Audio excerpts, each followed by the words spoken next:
बिस्मिल्लाहिर्रहमानिर्रहीम बिस्मिल्लाहिर्रहमानिर्रहीम अस्सलाम वालेकुम डियर स्टूडेंट्स। ये 8th क्लास का जियोग्राफी है और हम पढ़ रहे हैं 4th चैप्टर एग्रीकल्चर।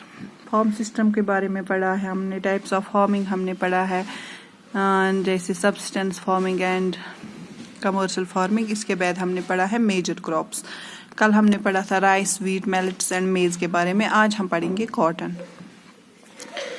कॉटन जो है इसको हम फाइबर क्रॉप भी बोलते हैं। फाइबर क्रॉप्स में आते हैं कॉटन और जूट। तो कॉटन का हम थ्रेड बनाते हैं जो हमें कहाँ यूज होता है, कॉटन टेक्सटाइल इंडस्ट्रीज में। तो कॉटन हमें कॉटन से हम क्लोथ्स वगैरह बनाते हैं। तो कॉटन कहाँ से आता है, वो उगता है, यानी वो क्रॉप होता है कॉटन और जूट, जिनको हम फाइबर क्रॉप्स भी बोलते हैं, जिनसे हमें क्या मिलता है, थ्रेड मिलता है, यानी धागा मिलता है हमें उससे, जो हम फिर यूज करते हैं कपड़े बनाने में। तो ये क्रॉप होता है एक्चुअली कॉटन, ये क्रॉप से उगता है।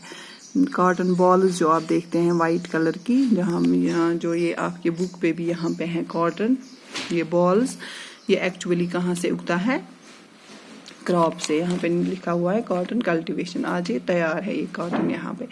तो cotton requires high temperature, light rainfall, 210 Frost free days.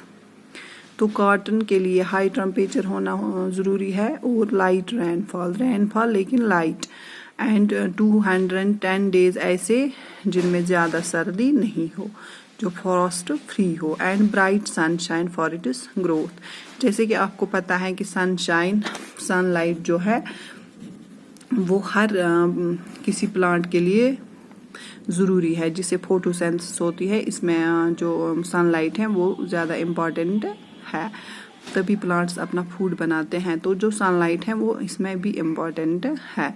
और ये बेस्ट ग्रो कहाँ पे करता है, ब्लैक एंड एलोवियल सॉइल में। कल भी हमने एलोवियल सॉइल के बारे में पढ़ा है, जिसमें राइस उगता है, और कॉटन भी एलोवियल सॉइल और ब्लैक सॉइल में बेस्ट ग्रो करता है। तो कहाँ पे कॉटन उगाया जाता है, China, USA, India, Pakistan, Brazil and Egypt में।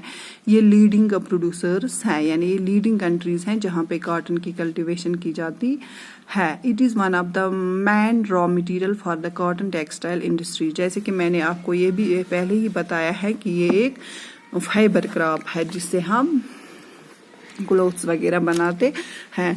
तो ये रॉ मटेरियल है किनका, कॉटन टेक्सटाइल इंडस्ट्रीज का, जिसमें कॉटन बनते हैं। ये शर्ट, ये फ्रॉक जो आपने पहने हैं, ये कहाँ से आता है, इंडस्ट्री से।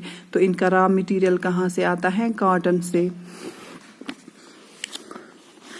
तो दूसरा जो फाइबर है, फाइबर क्रॉप, वो है जूट वो रस्सी की जो होती है ना, वो सितली जिसको हम बोलते हैं, इसी को जूट बोलते हैं।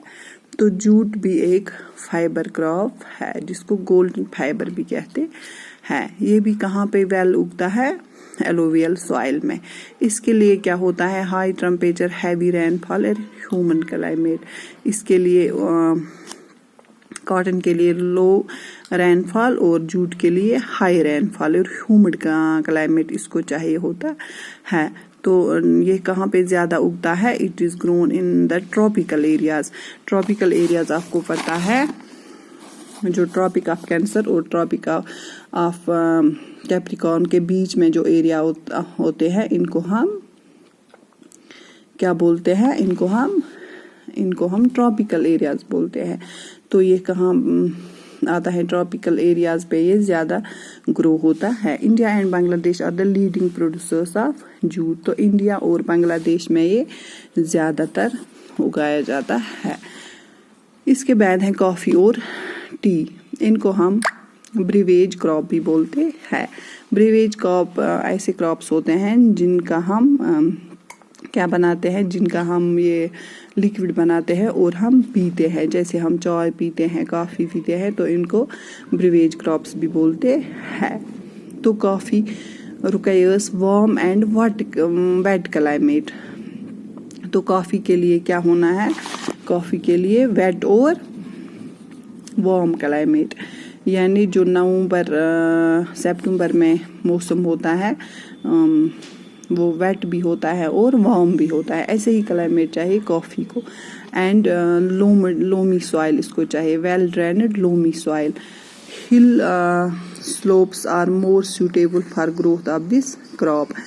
हिल स्लोप्स पे बारिश जमी नहीं रहती है, वहाँ पे बारिश जो होती है वो नीचे आती है, तो इनके लिए काफ़ी हिल क्रॉप्स में ज़्यादा अच्छी उगती है। ब्राज़ील आपको पता है it is leading producer of coffee. इसके अलावा कोलंबिया और इंडिया में भी काफ़ी उगाई जाती है। इसके बाद है टी। टी भी हम पीते हैं। This requires cool climate and well disturbed high rainfall throughout the year. Well distributed high rainfall throughout the year for the growth of its tender leaves. ये जो टी होती है ये इसके लिए कूल क्लाइमेट होना चाहिए। कॉफ़ी के लिए वेट और वार्म, लेकिन टी के लिए कूल और high rainfall through out the year. Rainfall भी होना चाहिए लेकिन थ्रू आउट द ईयर, एक ही साथ नहीं लेकिन थ्रू आउट द ईयर, यानी पूरे साल इसमें रेनफॉल होना चाहिए। जो इसकी जो टेंडर लीव्स होते हैं, जो नाजुक होते हैं, इनके लिए ये बहुत ज़रूरी होता है। It needs well drained loamy soils.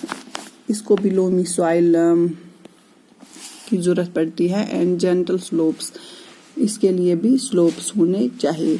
Labour in large number is required to pick the leaves.